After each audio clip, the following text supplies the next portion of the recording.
Hello guys, இந்த வீடியோவில் என்ன பார்க்க போகிறோம்னா பெஸ்ட் பேங்க்ஸ் இன் கனடா. நிறைய பேர் இங்கே கனடாக்கு வந்த அப்புறமா பேங்க் அக்கௌண்ட் ஒன்று க்ரியேட் பண்ணுற மாதிரி இருக்கும்.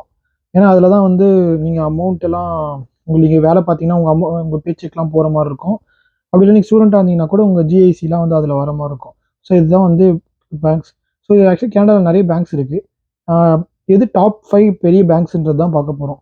அந்த டாப் 5 பேங்க்ஸ் என்னென்னா ஆர்பிசி சொல்லுவாங்க, ராயல் பேங்க் ஆஃப் கனடான்னு சொல்லுவாங்க.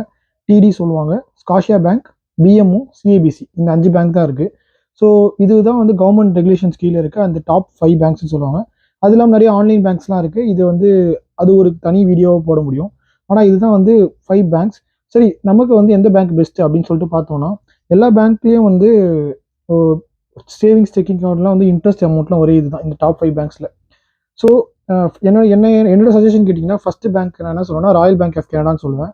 ஏன்னா வந்து இதுதான் கனடாலே வந்து ரொம்ப பிக்கெஸ்ட் பேங்க். அப்புறம் ஆல்மோஸ்ட் எல்லா சிட்டிஸ்லையுமே இந்த பிரான்ச் இருக்குது. அப்புறம் இதில் வந்து கஸ்டமர் சர்வீஸ் ரொம்ப நல்லாயிருக்கும், ரொம்ப யூசர் ஃப்ரெண்ட்லியாக இருப்பாங்க. அப்புறம் நியூ ப்ரோக்ராம்ஸ்க்கு வந்து புதுசாக வர கனடா வரவங்களுக்கு வந்து நிறைய நல்ல ப்ரோக்ராம்ஸ்லாம் இருக்குது. ஆனால் சில அக்கௌண்ட்ஸ் மட்டும் மந்த்லி ஃபீஸ் இருக்கும். மற்றபடி ஆர்பிசி ஒரு நல்ல ஆப்ஷன் தான். அதுக்கப்புறம் பார்த்தீங்கன்னா டிடி பேங்க். இது கொஞ்சம் ரொம்ப பாப்புலர் தான், நிறைய பிரான்ச்சஸ் இருக்குது. அப்புறம் வந்து பேங்கிங் ஹவர்ஸ் வந்து ரொம்ப நிறையா இருக்கும். கஸ்டமர் கேரும் வந்து நல்லா இருக்கும். அதே மாதிரி இதுலேயும் வந்து நியூ கமர்ஸ் வரவங்களுக்கு வந்து நிறைய பெனிஃபிட்ஸ்லாம் இருக்குது. இப்போது இது எல்லாமே வந்து ட்ரெடிஷ்னல் பேங்க்ஸ். ஆனால் இது எல்லாத்துக்கும் வந்து ஃபிசிக்கல் பிரான்ச் இருக்குது. ஆனால் வந்து சில பேங்க்ஸ்லாம் வந்து ஆன்லைன் பிரான்ச்னு சொல்லிட்டு ஆன்லைன் பிரான்ச்சஸ் இருக்கும். அது ஆன்லைனில் மட்டும்தான் இருக்கும். நீங்கள் வந்து கால் பண்ணி தான் ப்ரெஸ் பண்ணி, ஃபிசிக்கல் பிரான்ச் ஒன்றுமே கிடையாது. ஸோ அதில் வந்து ரொம்ப நல்ல பேங்க் எங்கன்னா டான்ஜரின்னு சொல்லுவாங்க. டான்ஜரினில் வந்து மந்த்லி ஃபீஸ் கிடையாது. அக்கௌண்ட் மெயின்டைன் பண்ணவும் ஃபீஸ் கிடையாது. ஆன்லைன்லேயே நீங்கள் எல்லாத்தையுமே மேனேஜ் பண்ணிக்கலாம்.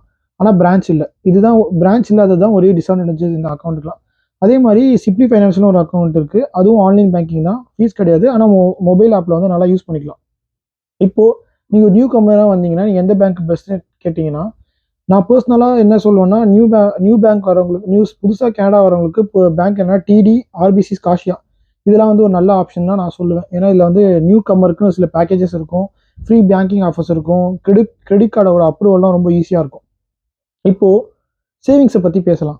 சேவிங்ஸ் என்னென்னா, நீங்கள் வந்து அந்த அமௌண்ட் வந்து நீங்கள் சேவிங்ஸ் அக்கௌண்ட்டில் போட்டு ஆக்சுவலி வந்து பார்த்தீங்கன்னா கனடாவில் எப்படின்னா செக்கிங் அக்கௌண்ட், சேவிங்ஸ் அக்கௌண்ட் இந்த 2 அக்கௌண்ட் இருக்கும்.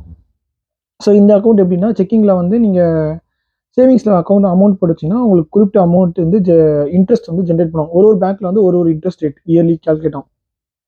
இப்போ ஆர்பிசியில் பார்த்தீங்கன்னா இயர்லி 0.8%, டிடியில் வந்து 0.9% இந்த மாதிரி வந்து மாறும். அதில் வந்து சில பெனிஃபிட்ஸ்லாம் இதெல்லாம் பண்ணிங்கன்னா இன்ட்ரெஸ்ட் ஏறும். உங்களோட டைரக்ட் டெபாசிட் வந்து நீங்கள் அதை ஆட் பண்ணிட்டீங்கன்னா, இல்லை அதாவது எப்படின்னா உங்கள் கம்பெனியில் வந்து பேரோலுக்கு வந்து நீங்கள் இந்த பேங்க்கை கொடுத்து உங்கள் சேலரி இதுக்கு வர மாதிரி இருந்துச்சா உங்களுக்கு இன்ட்ரெஸ்ட் ஃபீஸ் லைட்டாக ஏற்றி தருவாங்க. இவ்வளோதான் வந்து ஒரு பெனிஃபிட்ஸ் இருக்குது. ஆனால் சேவிங்ஸ் அக்கௌண்ட்டை பொறுத்த வரைக்கும் சேவிங்ஸில் நிறைய இன்ட்ரெஸ்ட், நீங்கள் நல்ல இன்ட்ரெஸ்ட் வரும் அப்படின்னா இந்த டாப் 5 பேங்க்ஸ் நான் சொன்னல, ஆர்பிசி, ஸ்காஷியா இதெல்லாம் இதில் வந்து நல்ல இன்ட்ரெஸ்ட் வர முடியாது. ஆன்லைன் பேங்க்கில் தான் வந்து நல்ல இன்ட்ரெஸ்ட் இருக்க சேவிங்ஸ் அக்கௌண்ட் நீங்கள் கிரியேட் பண்ண முடியும். என்னென்ன பேங்க்னு பார்த்தீங்கன்னா, நான் பர்சனலாக யூஸ் பண்ணுறது பிசி ஃபைனான்ஷியல்னு ஒரு ஆப்பு. இது பிசி ஃபைனான்ஷியல் எப்படின்னா, நீங்கள் அந்த ரியல் கேண்டீன் ஸ்டோர் போனீங்கன்னா அங்கே பிசி ஃபைனான்ஸ்னு இருக்கும். இல்லை நீங்கள் ஆன்லைனில் கூட கிரியேட் பண்ணிக்கலாம் அக்கௌண்ட். இதில் நான் இதை யூஸ் பண்ணுறேன்னா, இது வந்து சேவிங்ஸ் அக்கௌண்ட்டில் நான் அமௌண்ட் போட்டு வச்சேன்னா 2.2% இன்ட்ரெஸ்ட் தருவாங்க. இயர்லி 2.2% இன்ட்ரெஸ்ட் தருவாங்க. ஸோ எப்படி இயர்லி 2.2% இன்ட்ரெஸ்ட்டை அந்த நீங்கள் வந்து மாதம் உங்கள் அக்கௌண்ட்டுக்கு ஜென்ரேட் பண்ணுவாங்க. இப்போ வந்து உங்களுக்கு சப்போஸ் வந்து 10,000 வந்து நீங்கள் சேவிங்ஸ் அக்கௌண்ட் போட்டுக்கிறீங்கன்னா, அது இயர்லி 2% கால்குலேட் பண்ணிவிட்டு எவ்ரி மந்த் உங்கள் அக்கௌண்ட்டை சேவிங்ஸ் அக்கௌண்ட்டில் வந்து உங்களுக்கு இன்ட்ரெஸ்ட் ஆட் பண்ணுவோம். ஸோ அதனால தான் நான் அதை யூஸ் பண்ணுறேன். ஏன்னா எவ்ரி மந்த் அமௌண்ட் வந்த மாதிரியே இருக்கும். சேவிங்ஸில் நீங்கள் ஆர்பிசி அந்த மாதிரி பேங்க்கில் போட்டிங்கன்னா 0.8% இன்ட்ரெஸ்ட்டுக்கு 2.2% வந்து ரொம்ப நல்ல பெனிஃபிட்ஸ் தான். இல்லை நீங்கள் அது பிசி ஃபைனான்ஷியலில் வந்து நீங்கள் கம்பெனியில் வந்து டைரக்ட் டெபாசிட் கொடுத்தீங்கன்னா உங்களோட இன்ட்ரெஸ்ட் வந்து 2.75% ஆக்குவாங்க. ஸோ உங்களுக்கு 0.5% இன்ட்ரெஸ்ட் ஏறும். ஸோ நீங்கள் நார்மலாக பிசி ஃபைனான்ஷியல் சேவிங்ஸ் அக்கௌண்ட் வச்சு அமௌண்ட் போட்டிருந்தீங்க 2.2% இன்ட்ரெஸ்ட்டு. ஆனால் ஒரு வேளை உங்கள் பேரோட டெபாசிட் இன்ஃபர்மேஷனை வந்து நீங்கள் கம்பெனிலேருந்து உங்களுக்கு பிசி ஃபைனான்ஷியல் அமௌண்ட் ஜென்ரேட் ஆகுதுன்னா உங்களுக்கு இன்ட்ரெஸ்ட் வந்து 2.75%. இது ஒரு நல்ல பெனிஃபிட்ஸ். அது இல்லாமல் பார்த்தீங்கன்னா டான்ஜரினில் பார்த்தீங்கன்னா நீங்கள் புதுசாக அக்கௌண்ட் கிரியேட் பண்ணுறீங்கன்னா ஃபஸ்ட்டு 3 மந்த்ஸுக்கு வந்து குறிப்பிட்ட அமௌண்ட் வச்சிருந்தீங்கன்னா 3.5% இன்ட்ரெஸ்ட்னு சொல்லிட்டு இதெல்லாம் ஆன்லைன் பேங்க்ஸில் வந்து சேவிங்ஸ்க்கு வந்து நல்ல ஆஃபர்ஸ்.